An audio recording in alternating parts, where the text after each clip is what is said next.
Hey, Duality here, and today we're talking about Toy Story 5. What can I say about Toy Story 5? It's all about tech. It's about how technology shapes our world and the world around us. And one of the reasons why I absolutely love Pixar movies as well as Disney movies, believe it or not, little known factoid, Pixar actually was an Apple company before Disney purchased it. And Toy Story came out in 1995, 31 years ago, man. That is so wild to me, Yeah.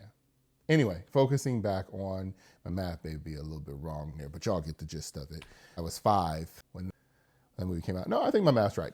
But this movie, before I get into everything, is about tech. They introduced some new characters, some familiar faces, and I will say that I appreciate how a Pixar movie can gravitate generational gaps. I recently saw another movie, which will go unnamed, and I feel like they were attempting to do what was done here, and it did not go as well. So I kind of asked people who their favorite villain was, and a few people actually told me they liked Sid because Sid liked Pop Tarts, or that they actually resonated with Sid, who was from the first Toy Story. The second Toy Story was about that weird collector who saw Woody and stole him from Andy. And essentially, we transitioned from physical entities, and as we all know, that when toys are not being seen by their kids, they're able to move, they have sentience, they're able to do different things. So it was very interesting, even to jump forward into Toy Story 5, how tech played into that. And again, before spoiling, we're going to keep going down memory lane. Toy Story 3 was about Andy accidentally donating his toys, and they end up at a preschool, daycare, Sunnyside, and that's where Lotto was my favorite villain because he came off as a hero, as hey, this is what we're doing. Some of us old toys need to be taken care of, a little bit more gentle. Where like the new toys, y'all need to go through the ringer, and he was a dictator. And I remember watching that movie, and I'm like, my goodness, my childhood toys are going to be destroyed. And I remember he almost put them in an incinerator, and that's why his bare ass, yeah, I said bare ass, you know what I mean, is now attached to a semi, roaming America. That's what you get for being mean to the toys. And then Woody went on his own adventure, and they decided that Woody was best helping toys in the real world in Toy Story 4, where Jesse decided to be Bonnie's main toy. And Jesse has had a very interesting life. So this is where we get into spoilers. So again, if you don't want to hear the spoilers, I just stop watching it, come back when you're ready. But Toy Story 5 is about tech. And I will keep saying that there are a lot of devices that are introduced. There's the Lily Pad, Lily for short, Smarty Pants. There was a camera, and there was Atlas. I'm pretty sure the camera was called Clippy. And there were actually a few characters introduced. And even at the youngest age, kids are introduced to technology because we put them in front of a screen. I work for a technological company, and I sit here and I sometimes remember the days where we would play outside. We still see that, but not as much as we used to. And it was wild because Bonnie wanted to play. The premise of it is Bonnie wanted to play, and Bonnie plays differently. They don't say what is different about her, but Bonnie plays differently. And her play style, in my opinion, was very creative.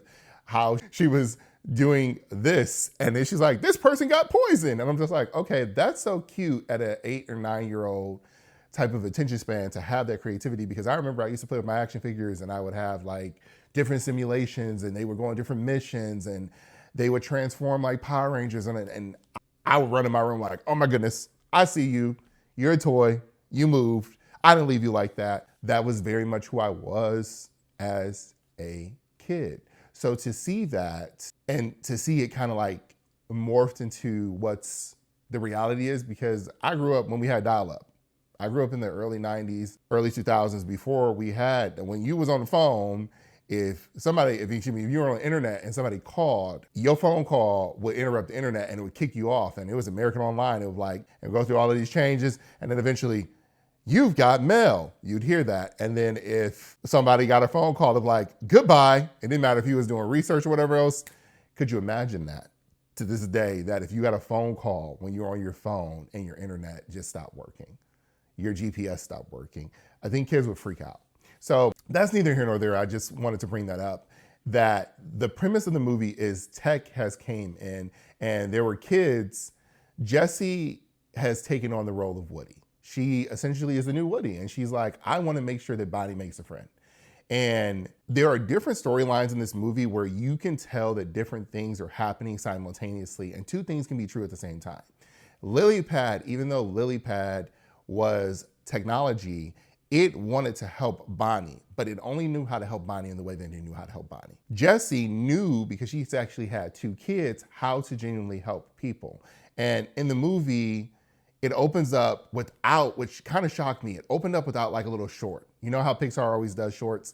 It opened up directly. It was about the high-tech Buzz Lightyears. And these Buzz Lightyears, I keep saying Lightyears, these Buzz Lightyears, it's so weird, but you know, I'm just gonna say Buzz for short because y'all know I'm a little goofy sometimes with my words. But Buzz is not our Buzz, it's a high-tech Buzz, and they can sink. They were washed up on the shore, they sinked, and then their whole mission was to find the command star. And somehow they got brought to Jessie. And it was interesting because there was a part in the movie where Bonnie was trying to make friends. And as we do, even in adulthood, we doubt ourselves and we question ourselves. And she tried to hide behind her toy, and the two kids ran away. And her parents were like, okay, so what do we have to do? We need to get her this device, this LilyPad. And this was right before Jessie's like, Tech's not gonna ruin us, because she went to the other kid's house. It was like, Tech, look around, do you see the screens? And all these different things. And it was wild. As you're looking through house after house and basement house, we're staring at screens. We're not playing outside, we're not doing this. And so Jessie accidentally gets swooped up, and on her, inside of her pant leg, she had Emily and 1200 Ranch Road. That was her home address. That's where Jessie was born in like the 1950s, and or I guess was played with first by Emily. And she had a sad story, which we never knew until this movie, that she got old, Emily forgot Jessie, left her under the bed, and basically Jessie went forward. And as Jessie went forward, she got, you know, paired with Andy, and now she got paired with Bonnie. And Bonnie is different. Bonnie just wants a friend. But she attempts to find friends through technology, and we all know that if you try to find friends through technology, it does not work because there are different views and so on and so forth. So the toys tried to do one thing. One thing that made me really appreciate this movie is that they introduced a new character, and the new character's name was Blaze. And Blaze didn't stay too far from Bonnie, but at first they went through this whole thing the toys did to get Bonnie to realize where the toys were. So kind of like you can say, hey, whatever smart device, you can say, hey, LilyPad, and then, or hey, Lily, and then Buzz, they figured it out. So they made this picture go everywhere. They took a picture, again, I'm not gonna spoil everything, but they took a picture of Jessie as well as Bullseye, and come to find out, Bonnie's mom drives her to Blaze's house, and she's like, I have your dolls. Well, she was happy at first, but then she gets all of these bullied messages on her LilyPad, and she's like, I don't play with toys anymore. And that crushed me because it's like, Bonnie wanted a friend in that moment, but she couldn't be a kid because she was so worried about other kids' opinions of her. And I'm like, yo, whoa, this is deep. This is deeper than toys. This is deeper than technology, because it is so real that in 2026, we are so concerned about other people. We're not concerned about how we feel. That's why if you've seen me on TikTok, I'm a nerd. I play video games. I like Power Rangers. I like Digimon. I like Charmed. I like what I like. And these are my hobbies. I'm not afraid to say I love a Disney movie because it makes me feel seen. It makes me feel, it reminds me of my childhood. It reminds me that there's still good in the world. And again, the thing that really hurt my heart was these kids bullied her, essentially cyber-bullied her into not wanting to play with a kid, and she had a real friend there. So Blaze wasn't upset. She was just like, if you ever change your mind, let me know. So Jessie does this thing, Woody does this thing, everyone's just trying to figure out how to get stuff back together. And Jessie's like, I'm gonna go off on my own and figure this out. Well, come to find out, after LilyPad again tried to do what she tried to do, she realized, she was like, I hurt Bonnie because she saw Bonnie cry. And again, even though Lily only knew Lily's objectives, Lily was just like, LilyPad was like, I'm wrong. So she donated herself. And they're like, no. And one of the things that I appreciated about this movie was it was generational because Jessie had to change her mind about technology. Jessie felt, or Jessica, Jessie felt that technology wasn't useful. And then as she started to play with the toys and the tech started to play with each other, it was like, wow, they figured out how to use each other to benefit Bonnie. And ultimately, Bonnie and Blaze came together. And again, I'm not going to spoil how they came together, but there was a great time in the movie. And I'm just like, wow, this is unique. This was a very good way to tell a story in 2026 without losing your core audience and bringing on new audience members. Because if you have kids and they're 4 and 5 or 6 and 7, or even 8 and 9, take them to see this movie. Why? So they can appreciate something like this. So they can see something like this. Has been Duality. This is my Toy Story 5 review, and I hope you guys have a wonderful day. Talk to you soon. Bye-bye.